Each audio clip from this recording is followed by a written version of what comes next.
Alhamdulillah wa kafa wassalatu wassalamu rasulil mujtaba sayyidina wa habibina wa syafi'ina wa maulana Muhammadin Mustafa wa ala alihi wa ashabihi wa dhurriyyatihi wa kulli man ittaba'al huda. Asyhadu an la ilaha illallah wahdahu la syarikalah wa asyhadu anna Muhammadan abduhu wa rasuluhu la nabiyya ba'dah. Qala ta'ala fil kitabil karim, a'udzu billahi samil alim minasyaitonir rajim. Ya ayyuhalladzina amanu taqullaha haqqa tuqatih wa la tamutunna illa wa antum muslimun. Wa qala aidan innallaha yuhibbul ladzina yuqatiluna fi sabilihi shaffan ka'annahum bunyanun marsus. Bisa ditampilkan biar ngetes saja. Saya tanya, segitiga BI. Yang paling bawah apa? Apa? Yang sebelah kiri? Sebelah kanan?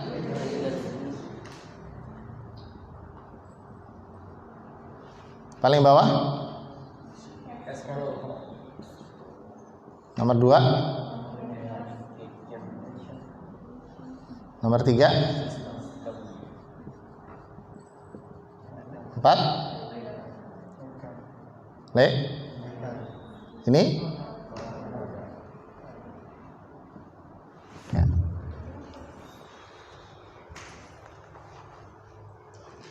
Ini saya minta dihafalkan, nanti baru dilaksanakan. Jadi ini adalah ideologi bisnis kita. Bisnis kita berlandaskan atas misi.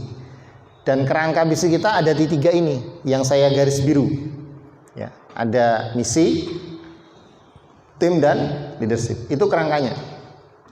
Maka cash flow-nya bisa macam-macam, komunikasinya bisa macam-macam, sistemnya bisa macam-macam, legalnya macam-macam, produknya juga bisa macam-macam. Tetapi yang namanya misi, tim dan leadership ini sesuatu yang harus kita jadikan sebagai pondasi. Kalau dalam dakwah itu ada namanya thawabit dan mutaghayyirat. Yang thawabit di sini nih, tetap. Yang mutaghayyirat di sini, yang berubah-ubah. Ya. Tapi kerangkanya harus tetap di 3 ini. Ada misi, tim dan leadership. Jangan sampai kita untuk mencapai sebuah tujuan, kita meninggalkan ketiga ini, justru fokus hanya pada yang di dalamnya. Bisa fatal. Bisnis kita bisa jadi bisnis yang pragmatis, hanya berurusan pada cash flow, hanya urusan dengan produk, hanya urusan dengan sistem dan seterusnya. Tapi kita harus punya landasan misi, tim dan leadership. Sehingga apa? Sehingga bisnis ini akan menjadi bisnis yang sangat agile, sangat lincah. Apapun yang terjadi, ketika selama misi yang diperjuangkan itu adalah misi yang sama, yang disepakati bersama, tim yang berjuang adalah tim yang punya daya juang yang berdasarkan misi yang diperjuangkan, leadershipnya juga berdasarkan atas misi yang diperjuangkan, maka itu akan jadi suatu kekuatan yang luar biasa. Itu yang kita namakan dengan organisasi. Misi, tim dan leadership itu yang namanya organisasi. Karena kalau kita hanya sendirian, ya misi, tidak ada tim, tidak ada leadership. Habis misi naik ke atas. Tidak ada tim yang mengawal, tidak ada leadership yang juga mengawal. Tetapi organisasi itu ada tim dan leadership yang ikut mengawal misi ini sampai pada puncaknya. Kemarin saya sampaikan, kode kehormatan tim apa kemarin? Jangan meninggalkan tim, apalagi saat membutuhkan bantuan. Maka kalau kita sudah meninggalkan tim saat kita membutuhkan bantuan, saat dia membutuhkan bantuan, maka yang terjadi itu bukan lagi sebuah tim. Karena tim itu peraturan pertamanya adalah mulai bersama, selesai bersama.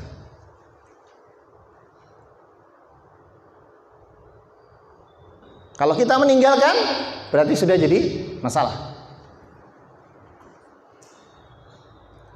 Karena tujuan tim adalah bukan mencapai pada puncak tujuannya ini.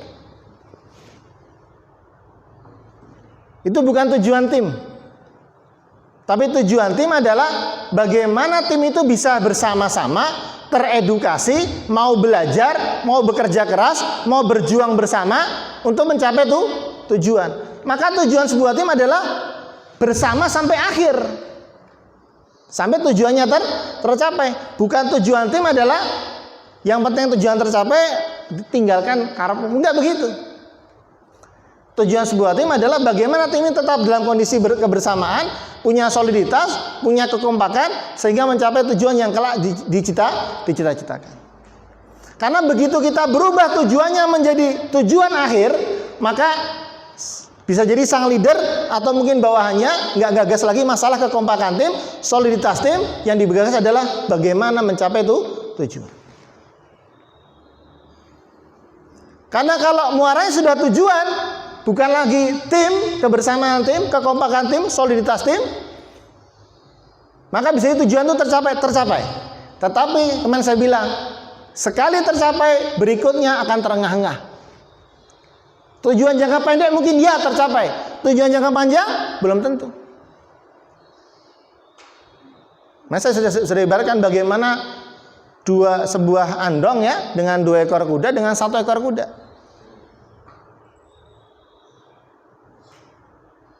Jadi mari kita sadari bahwa yang namanya tujuan itu tidak pendek, tidaklah dekat, jauh tujuan kita ini. Bukan saya katakan ini bisnis peradaban. Peradaban manusia itu berapa lama? Apa kita hanya membayangkan 10 tahun, 20 tahun? Kita ingin bisnis kita ini bertahan lama, jangka panjang. Maka yang kita harus bangun adalah ini.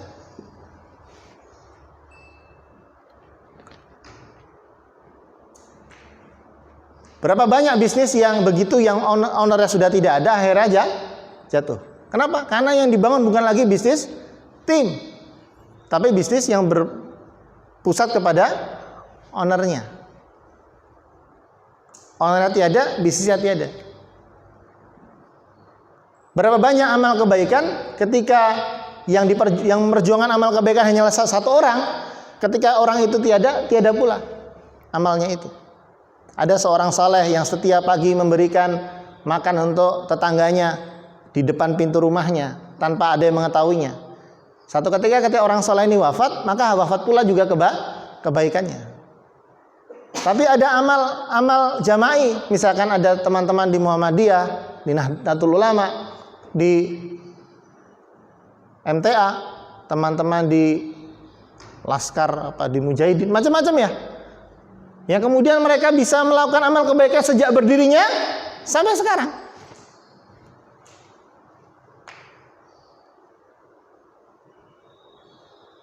Gontor itu dibangun sudah lama, sampai sekarang kebaikannya masih ada.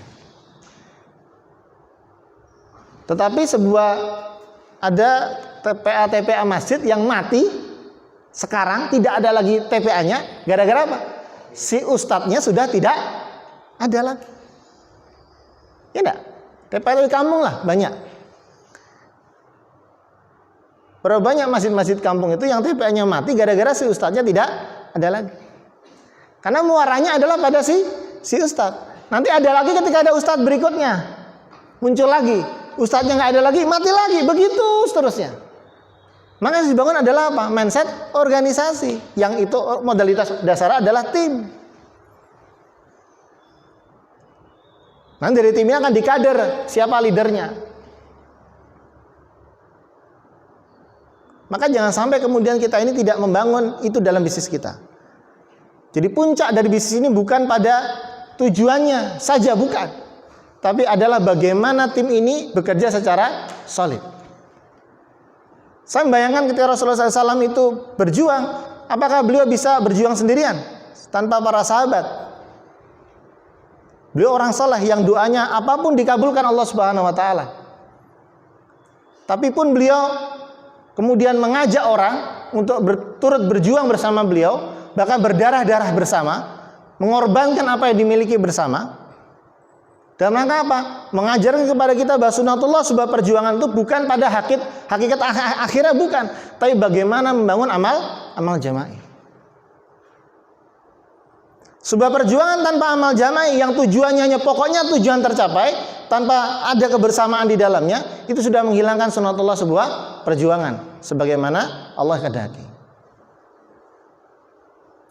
Bahkan lahirnya kita ke muka bumi ini pun akibat adanya amal jama'i. Ayah dan ibu kita, ya. Lahirkan apa ibu kita lahiran sendiri? Tidak, ada bidan, ada dokter. Kita besar sampai sekarang, apa bukan karena amal jama'i? Ada. Tidak ada orang yang bisa hidup sendirian, tidak bisa. Dia akan membutuhkan orang lain. Maka untuk tercapai sebuah tujuan, pentingnya sebuah tim. Maka jangan sampai orientasi kita berubah ketika kita beramal jama'i, meninggalkan orang lain, meninggalkan tim kita dalam rangka mencapai sebuah tujuan. Yang harus kita lakukan apa? Edukasi. Yang kita lakukan adalah mengupgrade. Satu sama lain saling mengupgrade. Maka tidak ada sebuah tim hebat. Sebuah tim hebat itu adalah tim yang mentalitasnya adalah ingin menang, ingin berjaya. Makanya tujuan pasti tercapai insya Allah. Kalau mentalitasnya ingin menang. Jadi tim hebat itu mindsetnya adalah menang. Maka tidak ada yang saya katakan, tidak ada yang mereka yang mengatakan saya tidak bisa, kami tidak bisa. Tapi bagaimana saya bisa.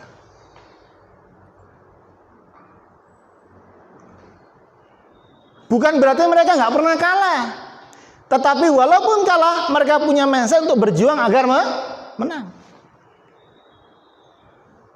Apakah Rasulullah nggak pernah kalah pas perang?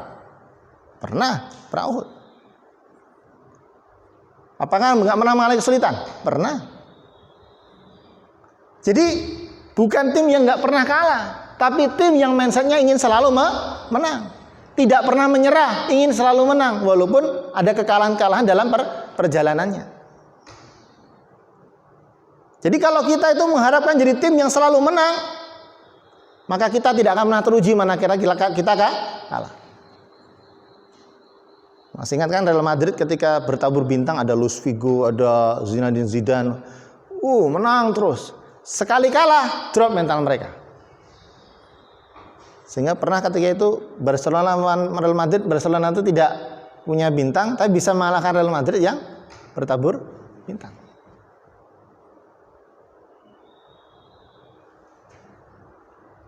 Jadi sebuah tim itu bukan siapa yang paling hebat, tapi kita semua adalah saling dukung satu sama lain. Bahkan sebuah tim hebat itu dia akan menyadari dirinya, manakala saya harus duduk untuk mencapai tujuan tim ini, maka kita akan duduk.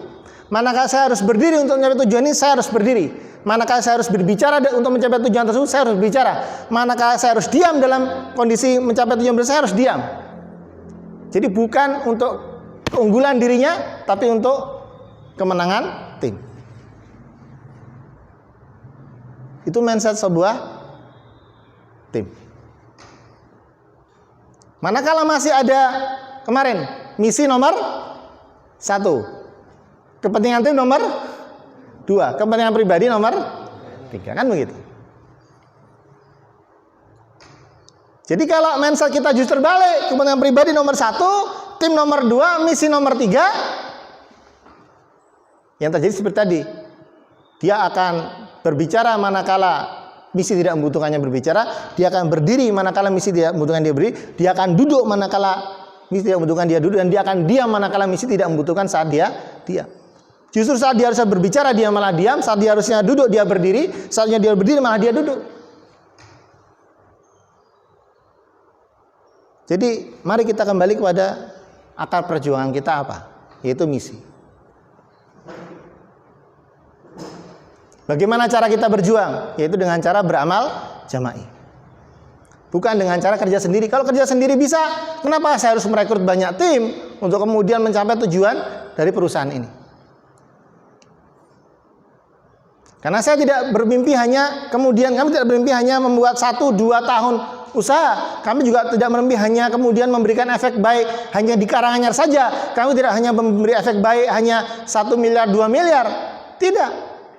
Tapi kita ingin memberikan efek yang sangat besar kemanfaatan daripada perusahaan ini. Maka kita butuh tim yang juga kuat dan solid.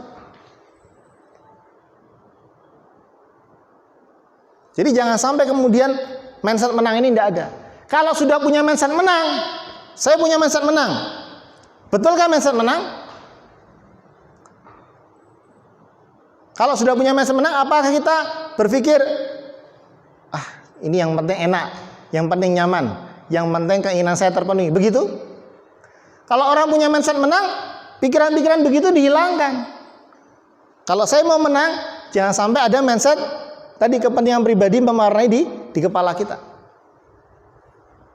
Akan ada kerja keras, akan ada usaha yang ikhtiar yang keras di dalamnya untuk menang.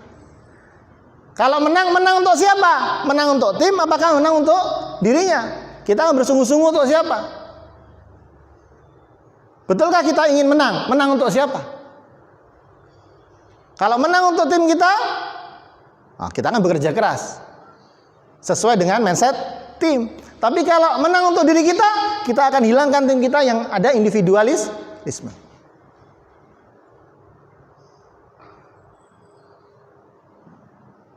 Berbeda orang yang ingin menang dalam kerangka tim dengan orang yang ingin menang dalam rangka pribadi.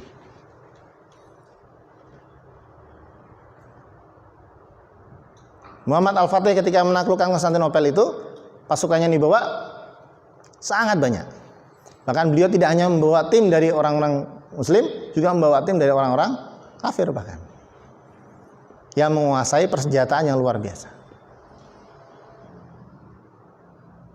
Tetapi apakah itu kemenangan untuk Al-Fatih? Tidak.